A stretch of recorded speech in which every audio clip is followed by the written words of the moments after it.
सिंह और उनके सेना के जवानों के साथ में यह किस प्रकार की वार्तालाप करते हैं। तो लीजिए, प्रस्तुत है इस सुंदर एकांकी का यह प्रथम दृश्य।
भगवान, मैं आपको एक पर्वत से दूसरे पर्वत पर, एक जंगल से दूसरे जंगल में लिए घूमते हुए आपको कष्ट दे रहा हूँ। मुझे क्षमा कर देना प्रभु। बस मेरी एक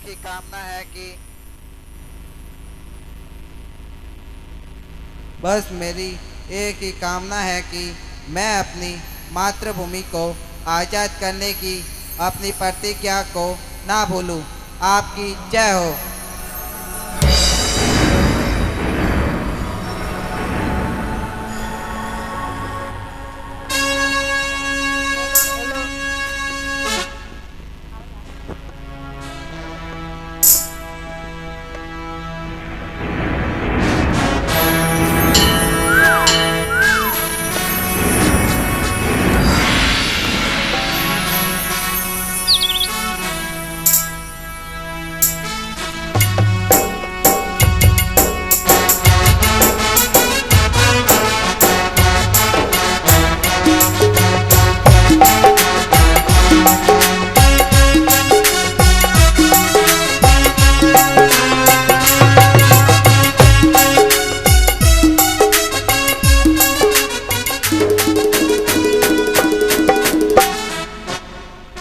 कुमार अमर सिंह,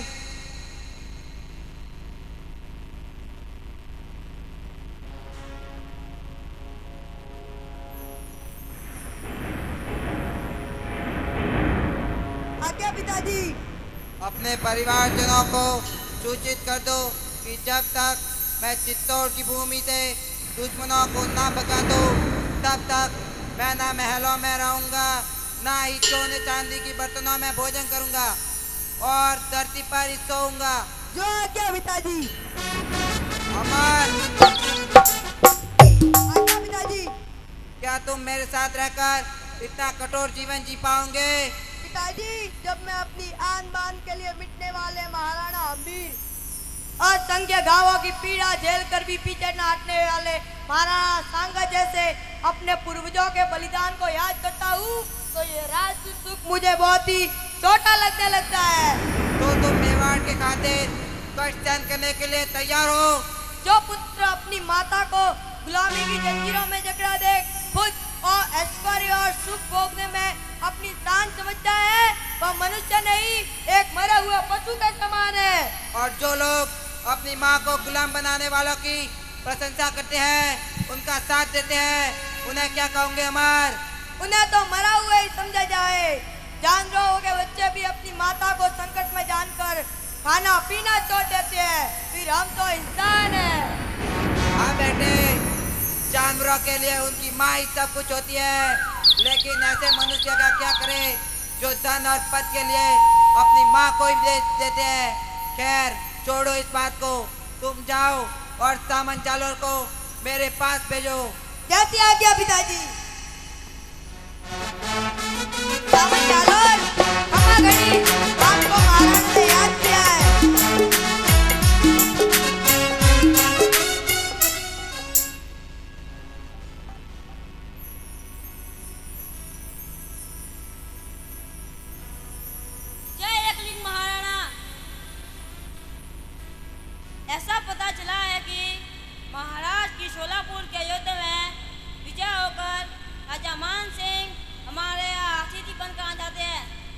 जालोर अतिथि की सेवा करना हमारा परम कर्तव्य है, चाहे वह मित्र हो या शत्रु। महाराणा, राजा मान सिंह साम दान भेद सभी प्रकार की नीतियां अपनाने माहिर है। उसने कितने ही राजपूत राजा को अकबर का गुलाम बनाया है। यदि उसने भी आपको पाल धन और राज्य देने की पेशकश की तो आप क्या करेंगे? चिंता मत करो जालोर, महाराणा का स्वाभिमान अटल हिमालय के समान अड़िग है। अगर वे राजपूत राजे और महाराजे अकबर का साथ न देते तो हम सब मिलकर उस राक्षस की नींद हराम कर देते। महाराणा, किसी के आने की आहट सुनाई दे रही है। देखो कौन आ रहा है।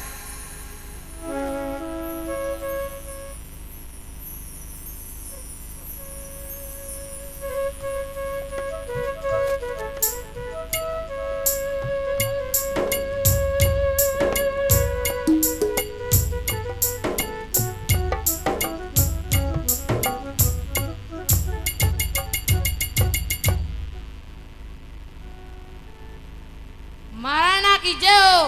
राजा मान सिंह ने अपने आने का संदेश भेजा है। ठीक है, उन्हें मेरे पास भेजो। जो आज्ञा महाराणा।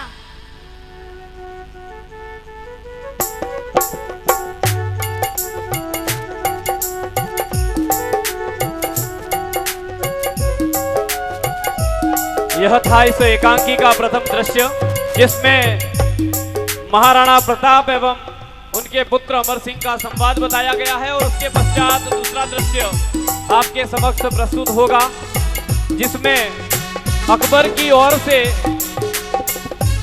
मान सिंह प्रस्ताव लेकर आएंगे कि वे अकबर की अधीनता स्वीकार कर लें, लेकिन महाराणा प्रताप को मृत्यु मंजूर है, लेकिन अधीनता अपनी मातृभूमि को दूसरों के हवाले कभी नहीं कर सकते।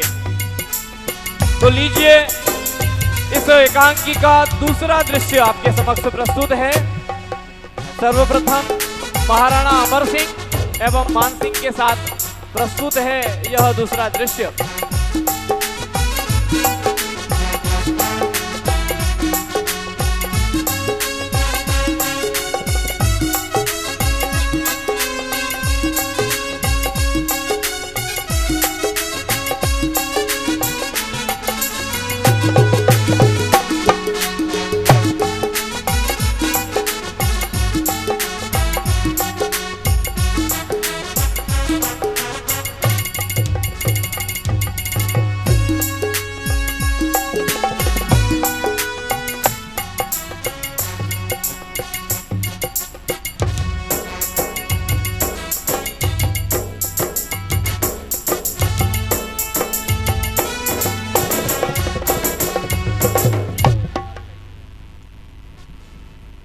आपका स्वागत है अंबराज, विराजिए।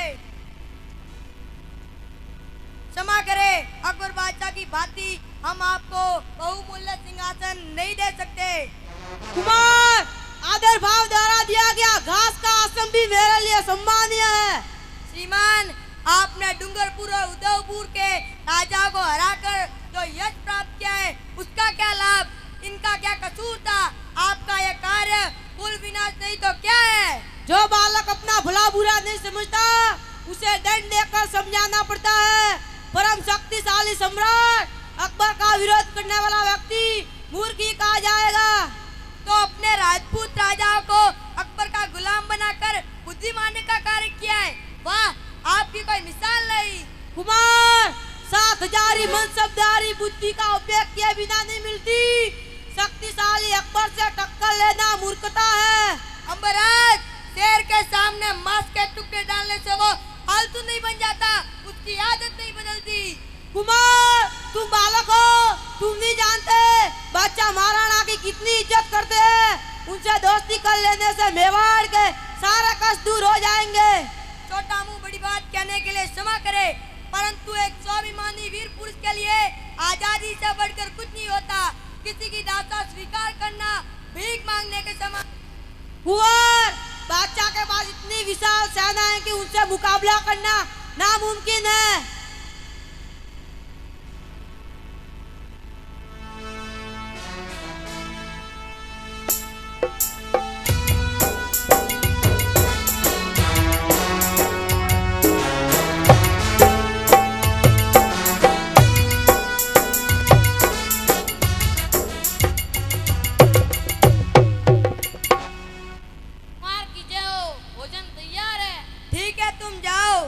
जो आज्ञा महाराणा। अंबराज आइए भोजन कर लीजिए। ओहो, तो क्या महाराणा हमारे साथ भोजन नहीं करेंगे? वे सिर की पीड़ा के कारण भोजन नहीं कर सकेंगे। अमर सिंह, यदि मुझे पता होता कि महाराणा मेरे साथ इस प्रकार अपमान करेंगे तो मैं सीधा सेना लेकर आ जाता। अंबराज, लगता है आपने अपना स्वाभिमान अकबर के कदमों में गिरवी रखा है। अमर सिंह, खामोश रहिए वरना।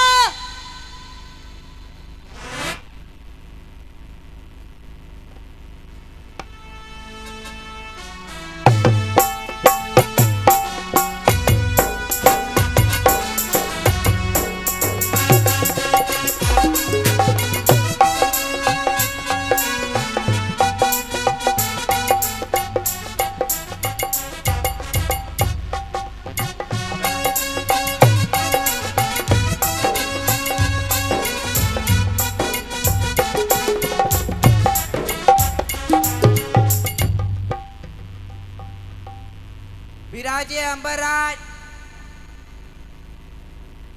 कुंवर, क्या बात है?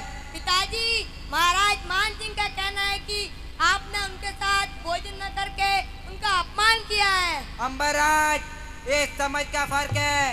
अपमान आपका नहीं, मेरा हुआ है। किसी स्वतंत्र राज्य को दूसरों के कदमों में डालना अपमान नहीं तो क्या है? महाराणा, मेरा अतिथि बनकर अपमान कराने का कोई इरादा नहीं था। मैं तो मेवाड़ की काट भोगती जनता की भलाई के लिए आया था। दूसरों के इशारों पर नाचने वाला लंगड़ा और प्राचीन व्यक्ति दूसरों की क्या सहायता कर सकता है? महाराणा, आपने घर आए मेहमान का अपमान किया है, इसका परिणाम भुगतना पड़ेगा। वो दिन दूर नहीं जब मैं सेना के साथ वापस आऊंगा, तब ये मेवाड़ जो अब तुम्हारा है अकबर का हो जाएगा। पक्का अकबर का होगा।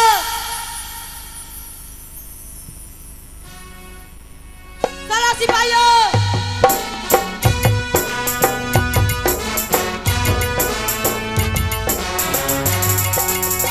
यह था इस एकांकी का द्वितीय दृश्य, जिसमें मान सिंह अपना और प्रस्ताव लेकर आया महाराणा के पास कि वो उनकी अधीनता स्वीकार करें, लेकिन महाराणा को मरना मंजूर, लेकिन उनकी अधीनता स्वीकार करना यह हरगिज मंजूर नहीं। अब आपके समक्ष तीसरा दृश्य पेश होगा, जिसमें महाराणा प्रताप एवं कुंवर अमर सिंह योजना बनाएंगे उनके भील सैनिकों के माध्यम से किस प्रकार से डटकर मुकाबला करेंगे, ऐसी योजना उनके दरबार में बनाते हुए।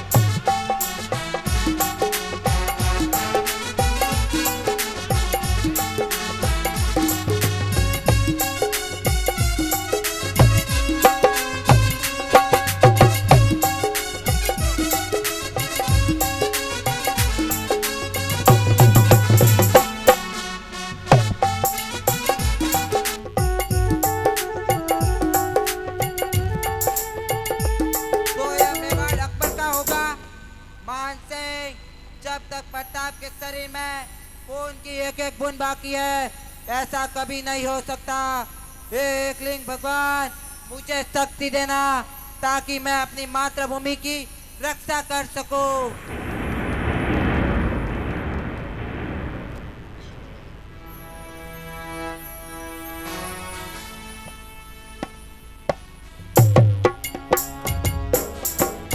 कुमार अमर सिंह। आज्ञा पिताजी। तुम जाओ और सामन जालोर और बिल सरदार को मेरे पास भेजो। जो आज्ञा पिताजी। सामन जालोर व बिल सरदार, खम्मा घड़ी, आपको महाराणा ने याद किया है। जैसी आज्ञा महाराणा की।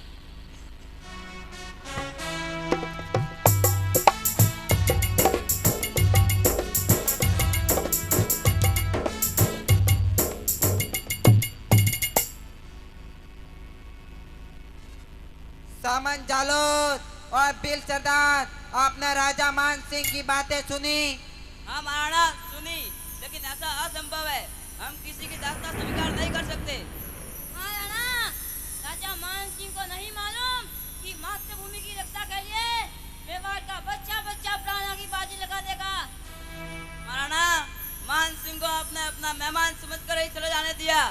वरना अब तक तो उनका काम तमाम कर दिया जाता।